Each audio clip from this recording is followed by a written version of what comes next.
Ay, mga kaibigan, nako, mukhang panalo na nga si Sara Duterte dito sa impeachment na hihearing laban sa kanya. Bakit natin nasabing panalo? Wala. Patumpik-tumpik itong Senate President na si Chis Escudero na isa pala itong bakla.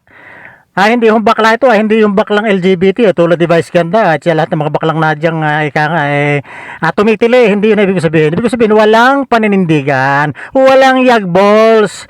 Yan ang problema kay Chis. Para takot na takot sa apelidong Duterte. Yan ang problema kay Chis.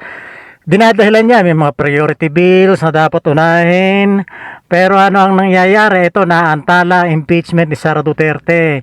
Kung ano-anong definition na ginagawa niya doon sa salitang forthwith, nasa 1987 Constitution, ano kaya na nagiging mga issue?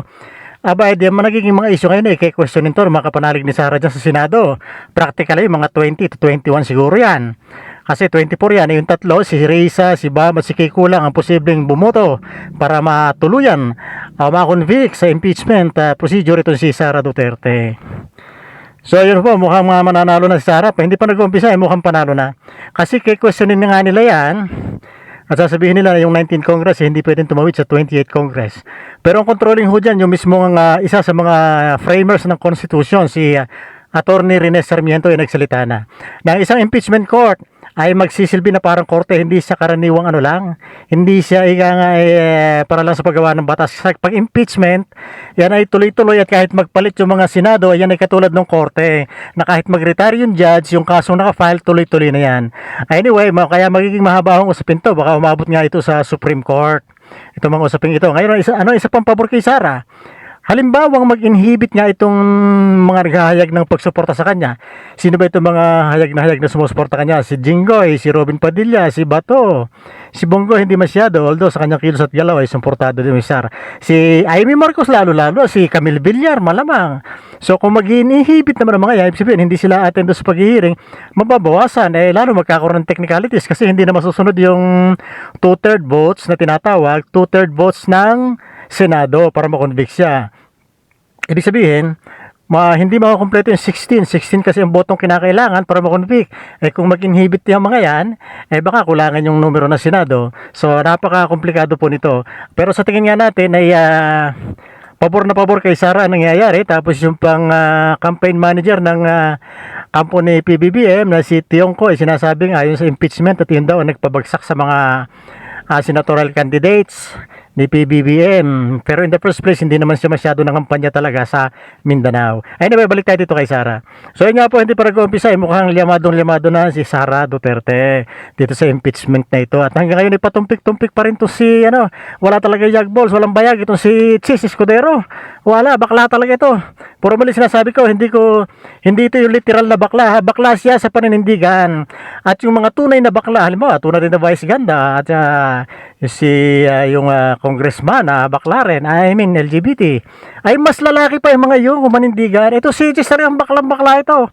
With due respect doon sa mga literal na bading hindi kayo aking tinutukoy dito, kundi yung paninindigan ng isang lalaki. Maaaring ikaw ay maskulado, ikaw ay wrestler, ikaw ay mixed martial art champion, pero ang paninindigan mo ay malambot, so ikaw ay isang bakla. Tulad to si Chis, bakla ang paninindigan ito, takot na takot, nervyos na nervyos.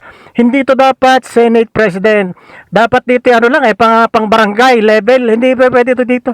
Kung ano-anong palusot ang ginagawa, in-interview kanina nito si Alvin El Chico, hindi daw pwedeng araw-araw ay away, araw-araw daw ay politika. Anong tinamaan ng itong hunghang na ito na si Escudero?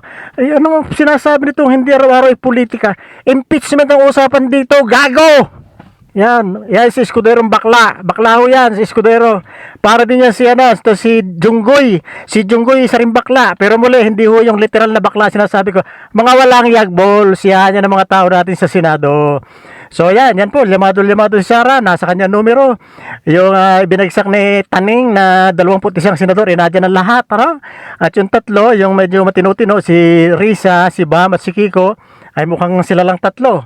Si Bam hindi pa natin sigurado kung buboto para i-convict si Sara kasi si Bam ay medyo play safe yan, kaya nga siya nanalo, medyo hindi niya inaatake ang mga DDS, ang mga Duterte, mga pro-China issues, hindi niya binibira yan. So nakakuha rin siya ng boto sa mga DDS. Baka yan ang kanya maging principle in politics all throughout his career in the future. So yun po, sa ngayon medyo malabo kasi magre-recess itong 19th Congress, papasok yung bagong mga halal. Kaya sa ngayon po ang aking tingin ay walang kasiguruhan.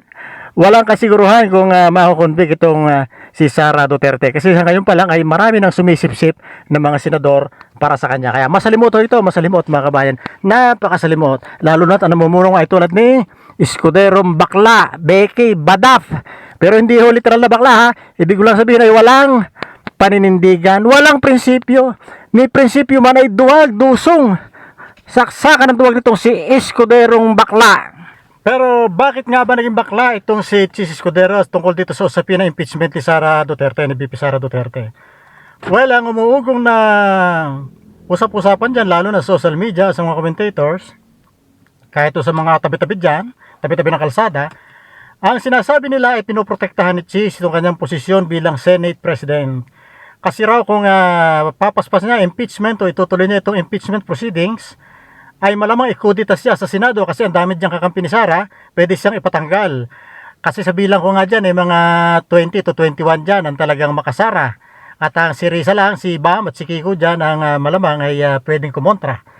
So yun ang nakikita nila ng maraming observation at mukhang ako ay sumasang-ayon ako na maaaring posibilidad nga yun. Dahil si Chis ay kapit ako sa pwesto, ayaw niyang maalis bilang Senate President, siguro dahil nga isa yung prestigyoso, bahagi ka na ng history, matatala ka na sa ating mga history books bilang once in your life, ikaw ay naging Senate President, which is pangatlo na sa pinakamatataas na pinuno nating bansa, from President, Vice President, sunod na nga itong Senate President. So natatakot siya, kasi nga naman madaling-madali siyang ikudita, majority lang siguro, pwede na siyang patalsikin at ipalit na itong isa pa rin ika nga nagnanais na bumalik na naman kahit hindi siya abogado, itong si Tito Soto na tinubuan na ng ugat dyan sa Senado, mahigit 30 taon na pong nadyan sa Senado, si Tito Soto nagbabalik na naman. Ayan, napakarami po dyan, mahigit 30 taon. So yan, ang nakikita natin na kaya nababakla, kaya naging bakla si Chis Escudero sa usapin ng impeachment. Kayo, ano ang nakikita niyo dahilan kung bakit naging bakla itong si Chis Escudero dito sa usapin ng impeachment at kung ano-ano pang palusot ang kanyang pinaggagawa sa mga interviews. Press con dito, press con doon, wala namang makita ang bayan sa kanyang pinaggagawang press con. Yan po, si Chis Escudero na naging bakla. O baka naman talagang may history siya ng pagiging bakla noon pa. Pero inulit ko, hindi po ito yung baklang tumitili, nagdadamit babae, nagain na vice ganda at kung sino-sino pa. Ang sinasabi kong bakla, yung kanyang pagdidesisyon ay hindi po desisyong lalaki kundi isang desisyong bakla. Mure, with due respect to LGBT, ang tinutukoy ko lang po dito ay yung kanyang paninindigan. Yun lang po. At wala akong intensyon na ika nga ay kutsain ng mga miyembro ng LGBT. Yun po. At itong si Chis mga kaibigan, bukod sa bakla na nga, ay bastos pa ang tinamaras nito. Bakit sinabi bastos? Sipin mong nagsasalita si Risa Ontiveros, si Senator Risa. Aba, itinalikuran at hindi siya nakinig. Anak ng hindi nakinig. Yan po ang isang Chis Escudero na kapito ko sa pwesto, natatakot na mapatalsik. Kasi alam naman natin, marami dyan ikapanalig ni Sara, yung mga nadyan sa pwesto. Bilang ko nga dyan, 21 So wala talagang kalaban-laban ng impeachment kapag kaganyan ng ating Senado. 3 lang ang pwedeng bumoto, hindi pa ako sigurado kay Bam. So yun po, si Escudero, bakla na ka, bakla po magdesisyon na ibig sabihin. Ay, bastos pa, bastos. Sipin mo nagsasalita yung kanyang kapwa senador. Tinalikuran, inututan. Yan po, si Chis Escudero na isang bakla sa paninindigan. By the way, speaking of impeachment, hindi po siguro ako manonood mga kabayan kasi masakit sa mata. Masakit po sa mata mga komposisyon ng mga senador ngayon. Napakasakit sa mata. Isipin mo, manunod ka ng impeachment, makikita mo dyan si Marcoleta at ang walang humpay na si Michael Jackson, si Amy Marcos, Camille Villar, Sos Mario Josep, yung Cayetano siblings, Estrada siblings, nako, masasakit po sa mata. Robin Padilla, nako po, Sos Mario Josep, ang sakit sa mata, masakit po sa mata panoorin. Kaya hindi po ako manood ng impeachment, habang ko na lang sa balita, yung mga short clips. So yan po, kung kayo matiyaga na manood, kung matutuloy man ang impeachment o hindi, ay mag-enjoy lang po kayo. Pero ako, ay nako, hindi talaga ako manonood. Ayaw ko matagdagan ang sakit ng aking mga mata.